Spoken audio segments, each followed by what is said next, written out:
आणि देवेंजींच्या सूचनेप्रमाणे त्यांनी मांडलं आहे की पराभूत झालेला जो आहे त्याला तिकीट का होईना मिळालं, आणि त्यामुळे त्याची तयारी अशी असली पाहिजे की पुढचे 5 वर्ष आपण काम करू, पुन्हा विजयी होऊ.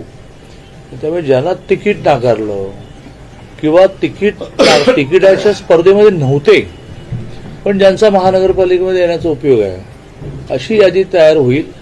आणि अण्णाने त्यांच्या प्रेस कॉन्फरन्समध्ये मांडलंच आहे की आम्ही ती 5 वर्षाची न करता 2.5 वर्ष केली तर आम्हाला ते 14 होतील. हे टोटल 5च्या 10 झाल्या, संख्याबळाप्रमाणे आम्हाला 7 मिळतील. आम्ही 2.5 केलं तर 14 होतील.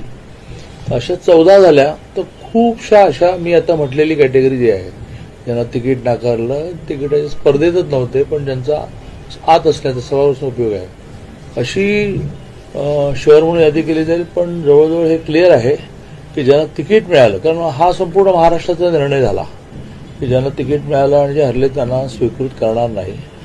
बाकी त्यांना 5 वर्ष पॉलिटिकल लाईफ जगण्यासाठी खूप गोष्टी आहेत. आता एप्रिलमध्ये महामंडळ मोठ्या प्रमाणात घोषित होतील.